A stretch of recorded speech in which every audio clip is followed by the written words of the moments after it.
What's up, everybody? Hope you're having a great day. Welcome back to another episode of the Bourbon Pour. I'm Jordan. I'm Brian. And Brian's got a pretty cool new release out of Jim Beam today on the bar top. Yeah, so I've seen this one out for a couple weeks and passed on it a few times. And then the other day I saw Matt with ADH Whiskey. He did a review of it, and he loves this stuff. So if you want to go check out his review of it, definitely do. He's hilarious. If you have, I'm sure everybody knows him that knows us, but he's pretty funny, and his shows are good to watch. But he really ranked this high, and it's a budget bourbon. So I kind of thought, well, let's get that and review it. So I picked it up last night. Haven't had it open very long. I did smell it when I was pouring it. It smells lovely. It's got a great smell to it. Just kind of some numbers on it. Basically, it was $30.99 what I bought it for. So cheap. It's 6 years. It's toasted for $30. You're getting a double-barreled offering that's 6 years old. Cool. So some of the tasting elements it said that you were going to get would be. This is right off Jim Beam's website. So said you get a sweet vanilla, cinnamon spice, hints of clove, and a warm finish that captures the essence of winter.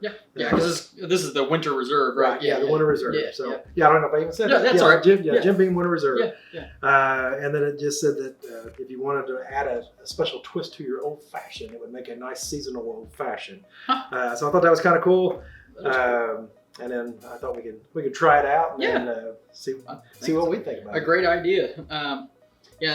Important to note, I think some people might think that this is flavored. This is not flavored. This is a bourbon. So, because it says notes of vanilla and cinnamon, I think I've seen a couple people ask about that in different Facebook groups. So this isn't flavored whiskey. Well, that nose there. Yeah, you definitely get the vanilla and the cinnamon, like I said. Now that may have stirred us in that direction. Sure. Man, it's strong. There's a little butterscotchy, kind of like a cherry Coke kind of thing too. Yeah, I get that. Nothing burns really either. Nothing burns. It's 86 proof. 86 proof, so it's not going to be. Not going to hurt you too much. All right, let's go in for the palate here. That's actually a really good nose. Let's see what winter is all about. Definitely get what they're talking about, that cinnamon and clove, like a balance of that. Neither one of them is really overwhelming, but both really good. Like, and by that I mean it's very balanced. You know, that flavor is very balanced. So if you're kind of hesitant about cinnamon and clove spice kind of things, I don't think you should be scared of it. I think it's got a good balance of it. I kind of get a little bit of a chocolate taste. Okay. Just a little. It's real subtle. It's actually really good. Right. I mean, there's a lot of different elements for a $30 bourbon.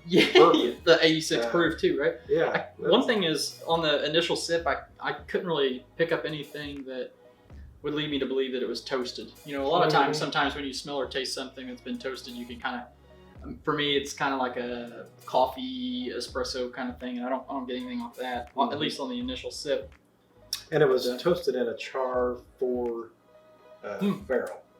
So I forgot to note that. And so it's pretty dark. So I can see pretty dark. Probably why that. Especially for 86 proof. I mean, I don't know if you can really kind of see how dark that is, but it's got a very nice color. I have to say,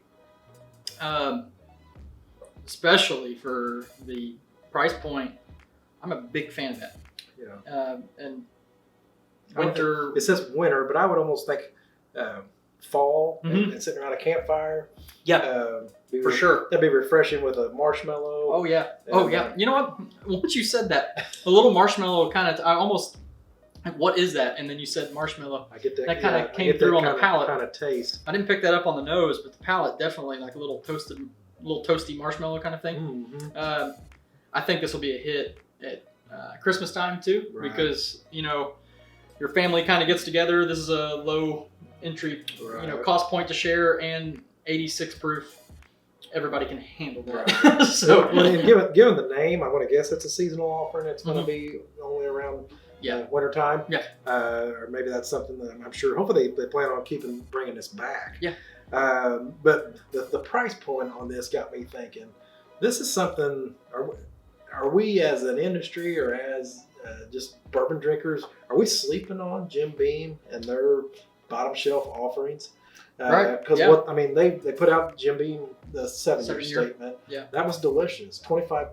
Right. And you can also get Devil's Cut, which is around that $25 mark, and it's phenomenal. And they have their double oak is They have right in that price range. They have a double oak, and then they have the single barrel that kind of really varies in price a lot. I've seen it all the way up to $50, and I found it as cheap as 30. I found it for like 23. Oh my gosh! Yeah. So, jeez, what proof is that one? Do you remember? Is that 107? 107, I think. Yeah, that's one of my. I really enjoy that one, but I just haven't gotten back down to. That was in your list of bottles that people kind of sleep on, or Right. something like that. The single barrel in particular. Yeah. Well, I'm a big fan of that one. I think that is worth picking up, and worth picking up because it's good, not just because of this is a cheaper Right. or more affordable Probably option. one I might even pick up too if I had enough Yeah, money. and you know what? Your budget would allow for it. So yeah. All right. Well, you let us know. Have you had the Winter Reserve? It's something you're planning on. Maybe you'll share this around the holidays with your family because once again, that's an affordable option, and those flavors really go with this season for sure. So, all right, appreciate you bringing that by, Brian. And Yeah, no problem. we're going to end this episode the same way that we always do, and that is when you're with your family and your friends, always share your whiskey.